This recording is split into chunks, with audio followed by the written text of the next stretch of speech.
amigas, amigos, iniciamos por muchos años la campaña aquí donde comienza nuestra patria, en Ciudad Juárez.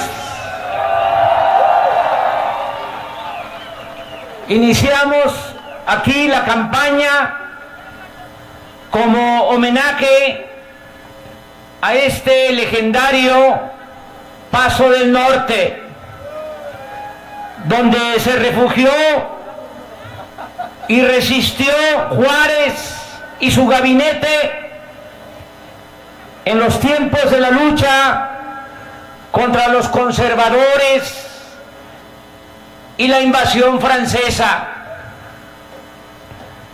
Medio siglo después, en mayo de 1911, aquí también tuvo lugar la batalla decisiva en la cual los revolucionarios, encabezados por Francisco I. Madero, con el apoyo militar de Pascual Orozco y Francisco Villa, derrotaron al ejército federal para propiciar la caída del régimen dictatorial porfirista.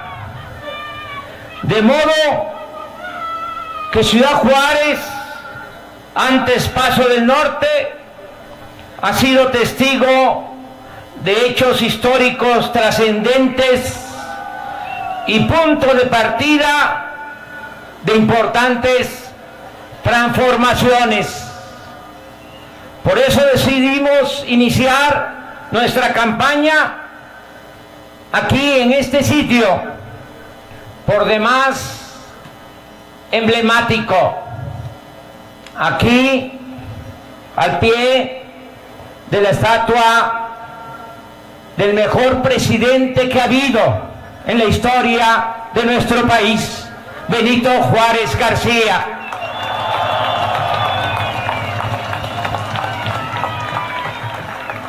Ciudad Juárez representa el pasado glorioso, también el presente de los grandes y graves problemas nacionales, y también aquí en Ciudad Juárez, como en todo México, se está expresando, manifestando la posibilidad de lograr juntos un mejor porvenir para nuestro pueblo y para nuestra nación. La situación actual en Ciudad Juárez es muy parecida a lo que sucede en el resto del país. Antes había más diferencias entre el norte y el sur de México. Hasta hace poco, el crecimiento económico en la frontera era superior a la media nacional, y por lo mismo había mayores oportunidades de empleos en toda esta región fronteriza. A partir de la recesión económica producida en 2008 en los Estados Unidos, Ciudad Juárez pasó a ser uno de los centros urbanos con mayor desempleo en el país. Aparejada a esa crisis económica, ha venido como rémora la crisis de bienestar social, que se sumó a la inseguridad y la violencia que ya venían de tiempo atrás. Aquí empezó el horror de los feminicidios, que desgraciadamente sigue ocurriendo en todo el país y con mayor incidencia en las colonias populares de las grandes ciudades de nuestra república. Hoy, las multiplicadas amenazas a la integridad y a la vida acechan en forma particularmente devastadora a las mujeres y a los jóvenes. No fue casual que el Papa Francisco decidiera venir a Ciudad Juárez hace más de 2 años para alzar la voz y sostener que uno de los principales flagelos a los que se ven expuestos los jóvenes es la negación de su derecho al estudio y al trabajo sostenible y redituable, y la imposibilidad de realizarse y proyectarse.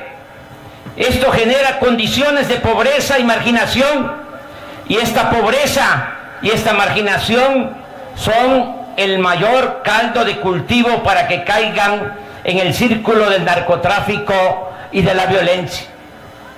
Ha sido tan pronunciada la decadencia del país en los últimos tiempos que solo la fortaleza cultural de nuestro pueblo permite explicar por qué tanto aguante, por qué tanta resistencia.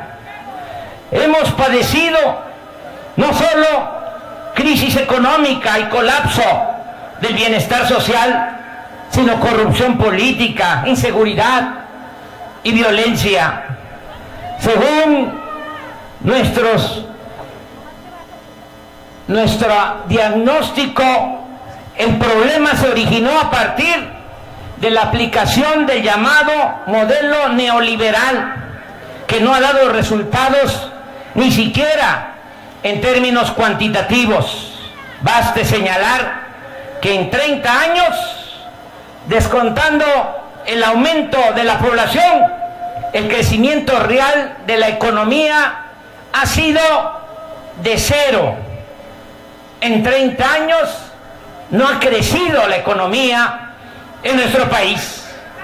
Pero quizá lo más perjudicial es que dicha política económica ha desatado la corrupción más colosal y dañina que se haya registrado en la historia de nuestro país. Desde el gobierno de Carlos Salinas se optó de manera absurda por abandonar el campo y acabar con la industria nacional. El Estado dejó de promover el desarrollo.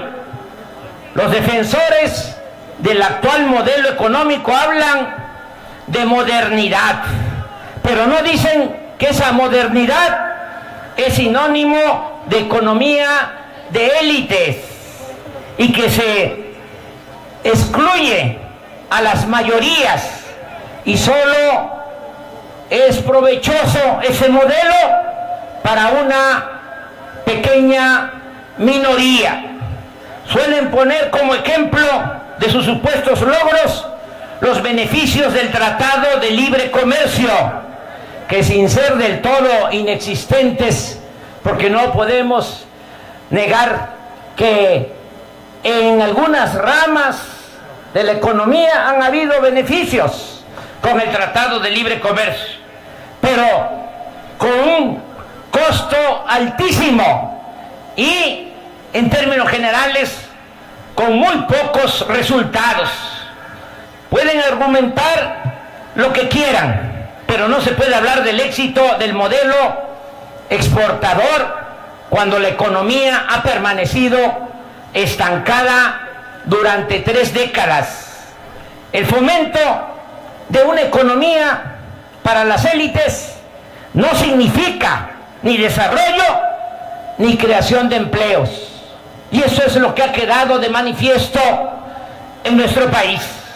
En otras palabras, si fuera cierto que el Tratado de Libre Comercio de América del Norte solo beneficia a México, nuestra economía no permanecería estancada, ni habría migración. Un dato importante: en 1970, cuando las exportaciones de México solo representaban 8% del Producto Interno Bruto, el crecimiento de la economía era del 6.5%, mientras que ahora, cuando las exportaciones significan el 36% del Producto Interno Bruto, la economía solo crece en 2.3%. No somos, por tanto, un país que esté progresando gracias a la apertura externa, pues aunque exportamos mucho en valor, también importamos la mayor parte de lo que consumimos.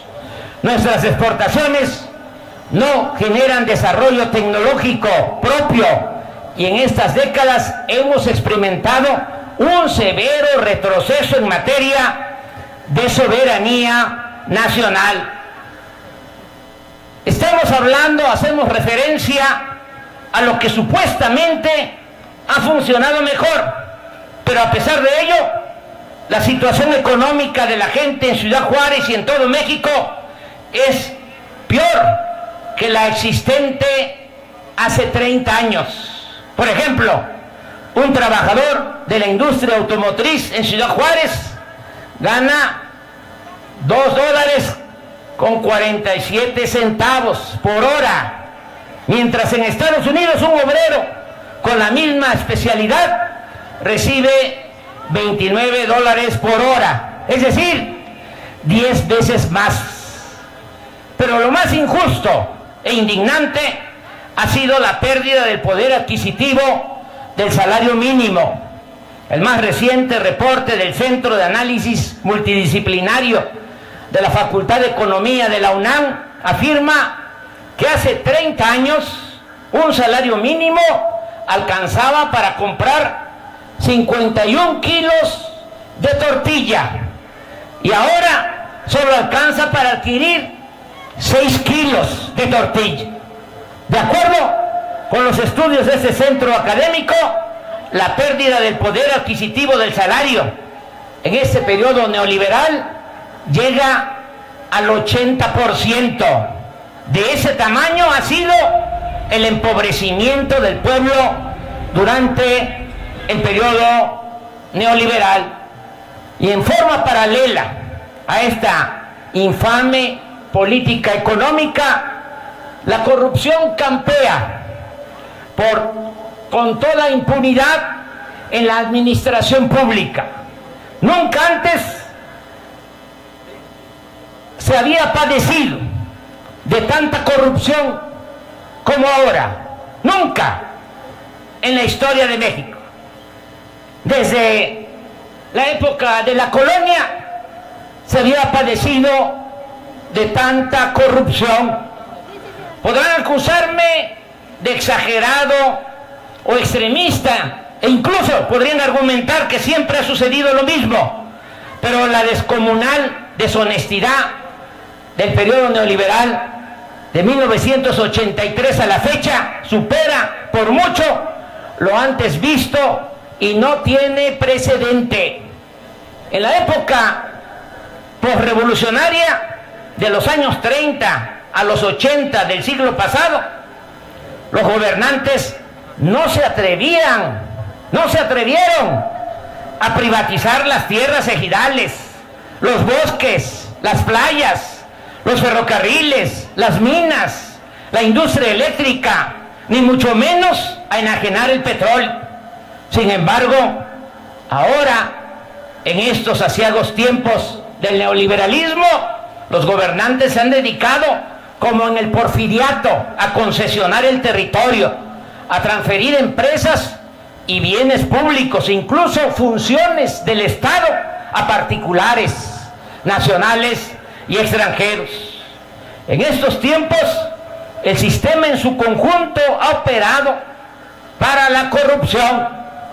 La corrupción se ha institucionalizado. No se trata como antes de actos delictivos individuales o de una red de complicidades para hacer negocios al amparo de los cargos públicos. Ahora, la corrupción se ha convertido en la principal función del poder político, y el encubrimiento, la impunidad y la complicidad son el principal aglutinante de los grupos que se han sucedido en el ejercicio del gobierno, sean del PRI o sean del PAN. es lo que yo llamo la mafia del poder. Por eso, nuestra propuesta tiene como principal propósito que se oiga bien y que se oiga lejos. El principal propósito de nuestra lucha es desterrar la corrupción y la impunidad. Cortar de tajo con la corrupción y con la impunidad.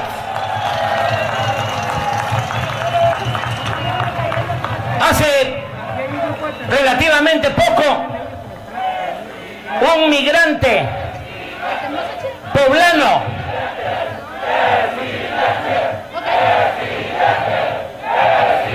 un hombre mayor en San Quintín, Baja California, se acercó y me dijo: licenciado, así como Juárez separó la iglesia del Estado, usted busque, procure, con el apoyo del pueblo, separar al poder económico del poder político.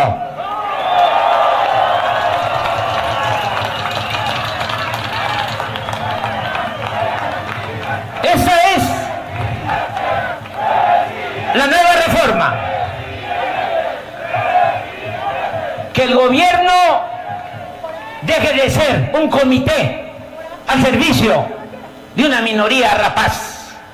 Que el gobierno represente a todas y a todos, a pobres y a ricos, a mayorías y minorías, a creyentes y a no creyentes, a pobladores del campo y de la ciudad, a mexicanos de todas las clases sociales, de todas las preferencias sexuales y de todas las culturas.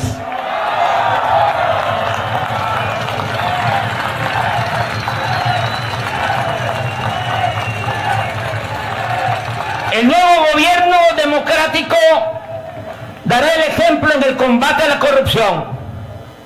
Los servidores públicos serán mujeres y hombres de inobjetable honestidad. Ninguna persona con antecedentes de enriquecimiento ilícito será invitada a participar en la función pública. Llegar al gobierno no significará la obtención de un privilegio o la oportunidad de hacer negocios al amparo del poder. El gobierno dejará de ser una fábrica de nuevos ricos y cambiará por completo la imagen que el mundo tiene de nuestro país. Además, hay suficientes razones y datos contundentes para sostener que acabar con la corrupción nos permitirá ahorrar cuando menos el 10% del presupuesto público, es decir, más de 500,000 millones de pesos.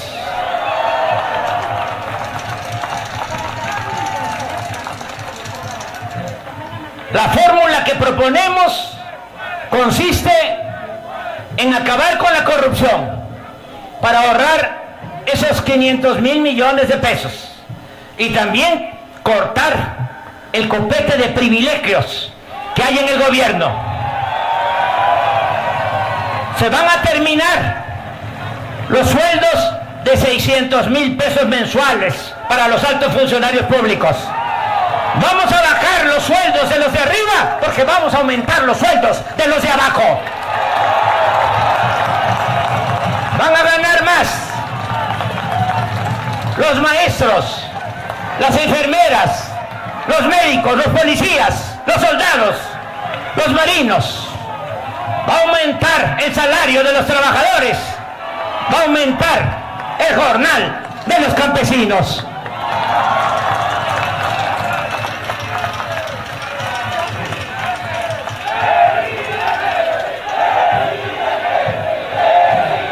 La fórmula consiste en acabar con la corrupción, acabar con la impunidad, acabar con fueros y privilegios.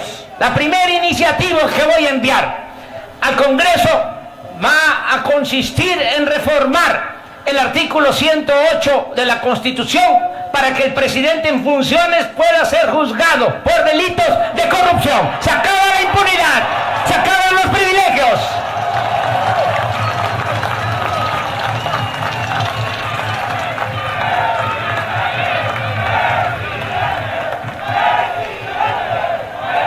Desde el 1 de diciembre de este año dispondremos de mayor inversión pública, la cual será utilizada como capital semilla para fomentar la inversión privada y para destinar presupuestos significativos a la educación.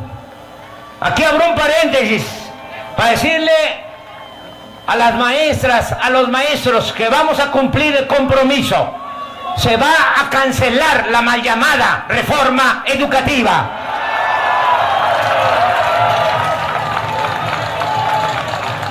O para que nadie se vaya a espantar, lo voy a decir de otra manera, más suave. Nos vamos a poner de acuerdo con los maestros, con los padres de familia, vamos a elaborar un plan educativo para mejorar la calidad de la enseñanza sin afectar los derechos laborales de los maestros. Vamos a destinar presupuesto suficiente a la cultura, a la producción, a la creación de empleos. Vamos a destinar presupuesto suficiente para el fomento al campo. Vamos a rescatar al campo y a sus pobladores del abandono en que se encuentra.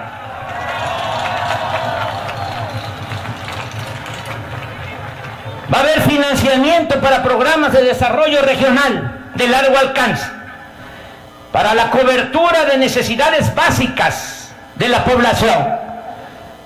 El ideal que tenemos, el sueño que tenemos, es que se establezca en el país un estado de bienestar, que el mexicano tenga seguridad, tenga protección, desde que nace hasta que muere, desde la cuna hasta la tumba.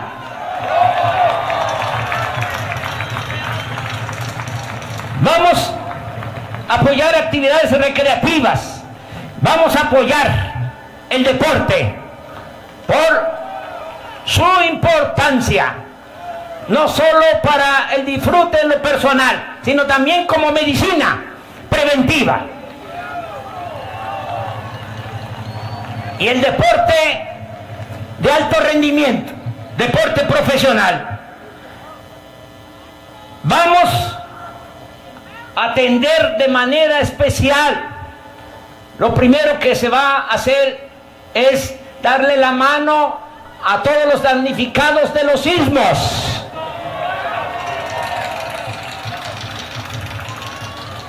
Vamos a impulsar el desarrollo regional de sur a norte, con la puesta en práctica de proyectos para retener a la población en sus pueblos. Muchos de ustedes vienen del sureste, del centro del país, de otros estados, porque allá no han habido oportunidades y han tenido que salir a buscarse la vida acá, a la frontera. Ahora vamos a iniciar nuestro desarrollo del sur al norte del país, de el Suchiate hasta el Bravo. Vamos a empezar sembrando en el sureste 1 millón de hectáreas de árboles frutales y maderables. Se van a crear 400,000 empleos en ejidos, en pequeñas propiedades. Vamos también a impulsar mucho el turismo en el Caribe y en la región Maya. Se va a construir un tren rápido, Cancún, Tulum, Calakmul, Palenque, para que se conozca la importancia cultural de nuestro país y de esta manera se impulsen las actividades relacionadas con el turismo. Vamos también a impulsar un proyecto en el istmo de Tehuantepec. Vamos a rehabilitar los puertos de Salina Cruz, que está en el Pacífico, y el puerto de Coatzacoalcos, en el Golfo. Se van a rehabilitar los dos puertos, se va a construir en esa franja que es la más angosta del todo el territorio nacional, se va a construir un tren para carga de contenedores, para unir a los países de Asia con la costa este de Estados Unidos. Y en toda esa franja se va a dar mucho trabajo para que los tabasqueños, chiapanecos, oaxaqueños no tengan que venirse a buscarse la vida acá, sino que tengan trabajo allá en sus pueblos.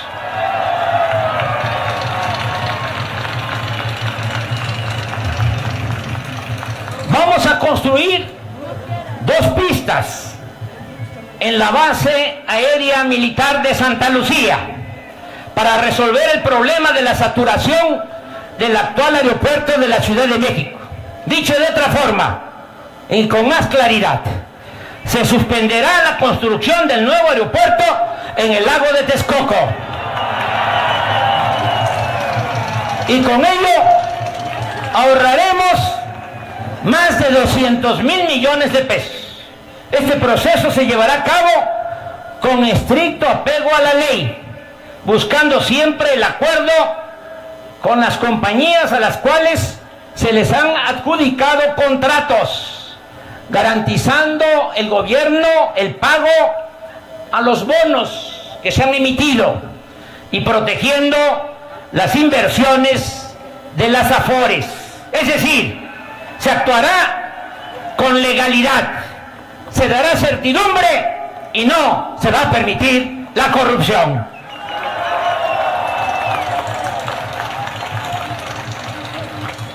Nos estamos comprometiendo a que habrá cobertura de internet en todo el país, y será gratuito el internet en caminos, en espacios públicos, en escuelas y en hospitales. Para que se tenga una idea, hoy solo el 25% del territorio nacional está comunicado con telefonía móvil. Solo en el 25% del territorio se puede uno comunicar por teléfono celular. El 75% del territorio de México no tiene comunicación. Vamos a resolver este problema. Todo el país va a estar comunicado. Entonces sí, México va a tener comunicación por teléfono y por internet. En todo el país también se fijarán precios de garantía para los productos del campo. Se le va a pagar bien al productor, no como ahora, que el productor tiene que vender barato lo que produce y comprar caro todo lo que necesita. Vamos a pagarle bien a los productores para detener la migración y lograr la autosuficiencia alimentaria. La tendencia la puedo resumir en unas cuantas palabras. La política que se va a seguir será fortalecer el mercado interno, es decir, la economía nacional, y se va a producir en México lo que consumimos. También se impulsará la industria de la construcción para que haya empleos. Se ejecutarán las obras públicas necesarias como caminos. Vamos a pavimentar de concreto los 300 caminos de Oaxaca para comunicar a cabeceras municipales. Ese estado tiene 570 municipios y hay 300 municipios que tienen caminos de terracería. Van a ser pavimentados y no se va a hacer con maquinaria, se va a hacer con el uso intensivo de mano de obra, para que la inversión quede en las comunidades, se paguen buenos salarios y al mismo tiempo se hagan estas obras que son en beneficio de los pueblos, de las comunidades. Así también vamos a construir hospitales, escuelas, vivienda, la introducción de servicios, el programa de transición de energías limpias y vamos a cuidar nuestro medio ambiente. El nuevo gobierno buscará la modernidad, pero desde abajo y para todos. Habrá un crecimiento económico horizontal, es decir, en todo el país, no solo en pequeños islotes, como ha venido sucediendo en los últimos 30 años. Fomentaremos el desarrollo aquí en la frontera, a lo largo de los 3.185 kilómetros de frontera con Estados Unidos. Aquí se creará, a lo largo de los 3.000 kilómetros de frontera, una zona libre o franca para promover la inversión, el desarrollo productivo y tecnológico, así como la creación de empleos. Esta será, aquí en la frontera, será la última cortina para retener a los mexicanos y que no se vean en la necesidad de pasar al otro lado, que no se vean en la necesidad de ir a buscarse la vida al otro lado de la frontera. Aquí, en esta franja de 3.000 kilómetros por 20-30 kilómetros de ancho, de manera puntual, lo expreso así. 1. Se van a recorrer las aduanas hacia el sur, tierra adentro, de 20 a 30 kilómetros de la línea divisoria. Vamos a correr nuestras aduanas. 2. En la zona libre o franca, los más de 3.000 kilómetros de largo por 30 de ancho, se reducirá el impuesto sobre la renta a 20%. 3. El impuesto al valor agregado, el IVA, será de 8%.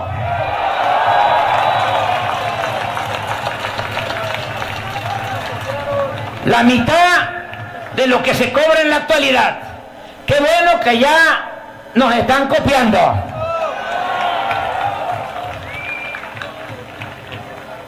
Especialmente en las ciudades fronterizas de México se aplicará la misma tasa impositiva que en el lado estadounidense, es decir, en California cobran 8.5% de IVA, en Arizona 8.2%, en Nuevo México 7.5%, aquí en la frontera con Texas 8.2%. 4. Se reducirán impuestos especiales a la producción y servicios para establecer tarifas y precios de gasolina y diésel y electricidad iguales a los de Estados Unidos.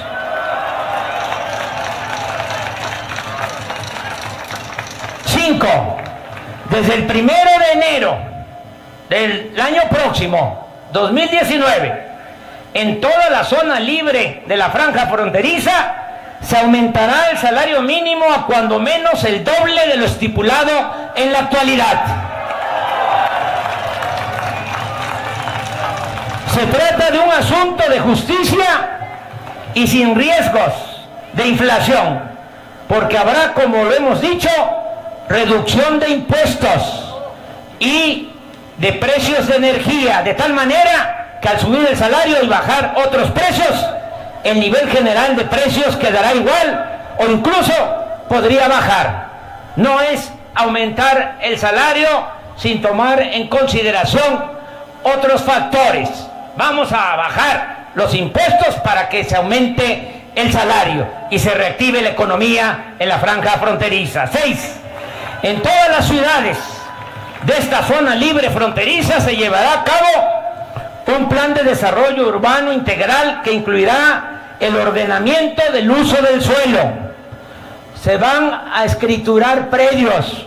Mucha gente está viviendo en sus casas desde hace mucho tiempo y no tienen papeles porque el gobierno no se ha decidido a regularizar su situación. Vamos a entregar escrituras públicas a todos los que no tienen ahora estos papeles.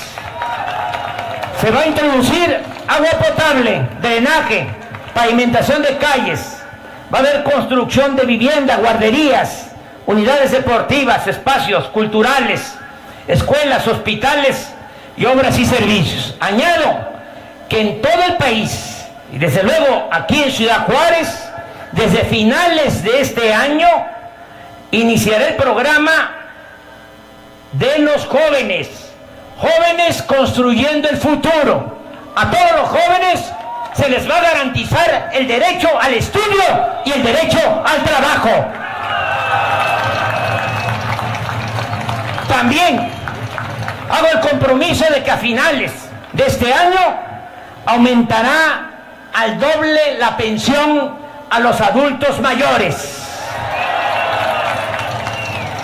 Y agrego, todos los discapacitados pobres tendrán también el derecho a una pensión, igual que la de los adultos mayores. Amigas y amigos, no vamos a descartar la posibilidad de convencer a Donald Trump de su equivocada política exterior y en particular de su despectiva actitud contra los mexicanos. Vamos a ser muy respetuosos del gobierno de Estados Unidos, pero vamos a exigir también respeto a los mexicanos. Ni México ni su pueblo va a ser piñata de ningún gobierno extranjero.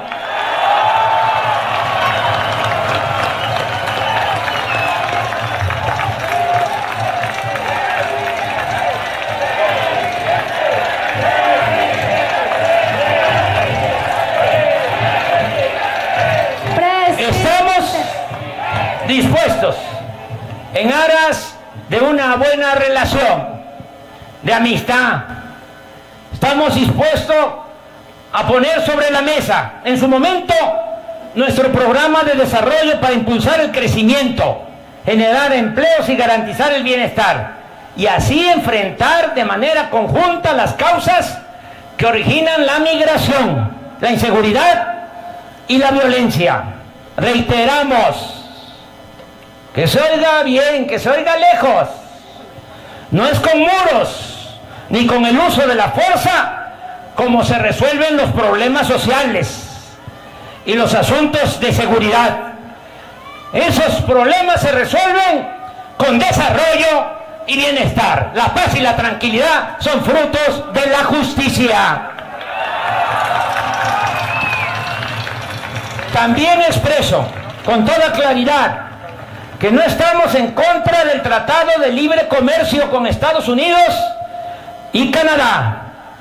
Sin embargo, consideramos que sería conveniente que la firma de los nuevos acuerdos se realizara luego de las elecciones presidenciales del 1 de julio, para que haya equidad y se busquen consensos, no afectar a sectores productivos de México e incluir en esos acuerdos asuntos importantes como la definición de salarios y el tema migratorio. El nuevo gobierno democrático mantendrá siempre una actitud respetuosa hacia el gobierno de Estados Unidos, pero haremos valer nuestra autoridad soberana. Defenderemos el derecho de nuestros connacionales a ganarse la vida en cualquier lugar del mundo con su trabajo honrado. Adelanto que en poco tiempo los 50 consulados de México en Estados Unidos se convertirán en procuradurías para la defensa de nuestros paisanos migrantes.